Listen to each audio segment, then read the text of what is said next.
So request you to just stay on and listen in. CSB Bank is the stock on our radar. It's been under pressure actually for a while. It has now announced the appointment of Pralay Mondal as the Managing Director and Chief Executive Officer. This will be for a period of 3 years starting September 15th. Remember, Pralay Mondal was appointed the Deputy MD in February and he was the interim MD and CEO of CSB Bank from the 1st of April. He joins us now, to talk more about the business, which way things are headed. Mr. Mondal, good morning and thanks a lot for joining in your new role as MD of the bank. I want to start by asking you about the gold loan book because that's about 44% of your overall book. There's been some volatility over there in the recent past. Now, how are things looking and what kind of growth are you penciling in? Thanks, Sonia. I think the gold loan book is doing extremely well. We had a journey, I think the entire banking industry had a journey because of the 90% to 75% LTV change which happened last year. And we navigated that pretty well. And right now, I think we are on a growth path. Of course, the global gold prices are slightly volatile. And of course, with the Fed rate hike yesterday, gold prices will remain under a little bit of a pressure globally. But because of the LTV is now at 75%, I think we have enough margins to navigate that part. And we are seeing gold loan growth coming back again. So we are pretty happy with that business. And in terms of quality of the portfolio, LTV, all of that, I think it is doing extremely well. So we are very positive on this business. Mr. Mundal, hi, good morning, Prashant here, and congratulations for that approval coming through. Just to stick with that, I mean, gold loans are about 42% of your overall loans, right? Now, on an overall basis as well, loan growth, I mean, it's a relatively smaller size book, right, for the overall bank. Loan growth has been kind of tepid, 7-8%. In Q1, it's picked up. What should we sort of pencil in going forward for FY23 and beyond? I mean, what really are your plans in ramping that up? Thanks, Prashant, for your wishes. Yes, I think we do understand that gold loan is a relatively larger component of our asset book. But that's not how it will stay over the next decade or so in the bank, because what we're doing in the bank is looking at a much longer term perspective. How do we want to build the bank? And there we will have gold as one of the key levers of growth in the next few years. But the larger growth will come from retail SME and then also wholesale by the end of this decade. So the way we are planning things out is, yes, we will grow faster than the ecosystem.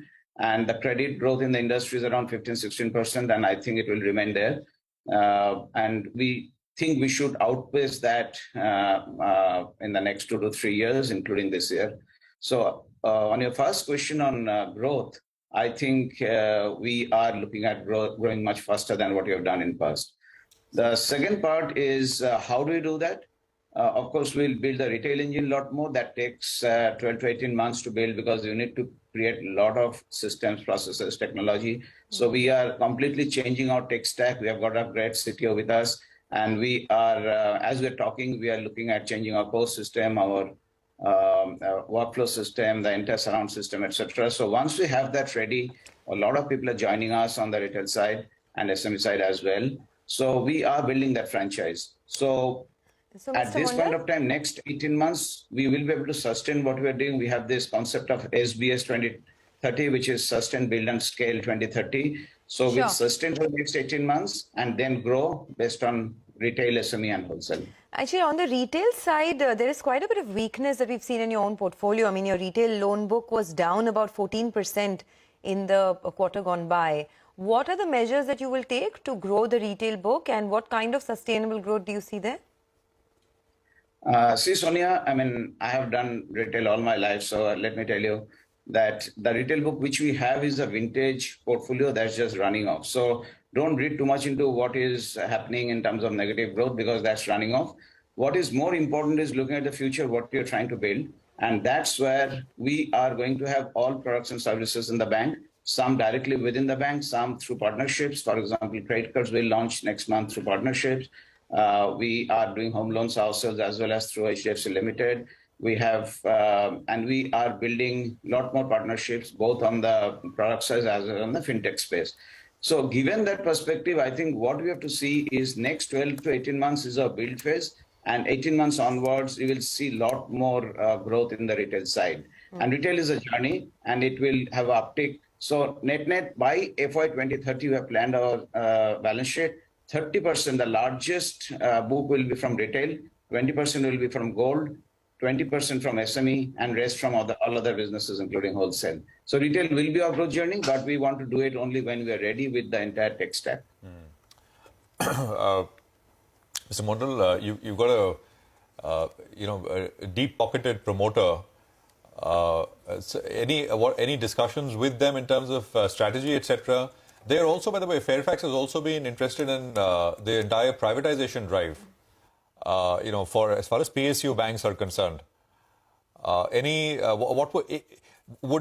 If something happens at that front and say they acquire a PSU bank, how will any discussions on how this will play out? Because they're banking. I mean, I'm assuming they'd like to have one banking business here.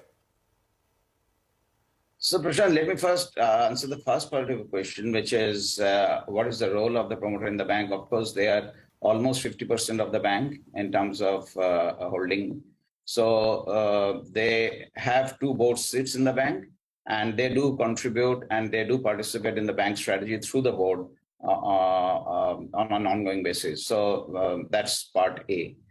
Part B is Fairfax globally would know, of course, they are deep pockets and we are like a very small in their overall ecosystem globally, but we are important. That's what I hear when I went to their AGM in Toronto, or when Prem came here a few months back. I think what I picked up is India and banking ecosystem is an important part of their strategy, and we will play that out.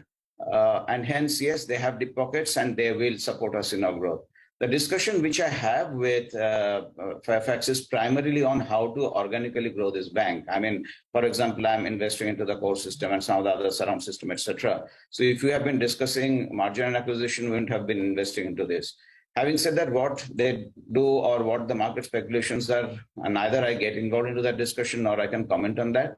But what I can do is me and my team is purely focused on how to grow this bank organically. And if something happens the way, we'll figure out how to handle that. Okay, any inorganic plans to acquire any bank? We don't have, CSB don't have any plans at this point of time to acquire this bank. So what Fairfax is thinking of doing, that is something I cannot comment on. Okay, all right. Well, on that note, we will let you go. Thank you, Mr. Mondal, for joining in, and all the best in your new role. That is the new MD of CSB Bank. The stock actually in the last couple of months has done quite well. It's gone from 180, which was the low in June, and now back at 240. Let's slip into a quick break. On the other side of the break, Mitesh Thakkar and Sudarshan Sukhani will join in for some technical.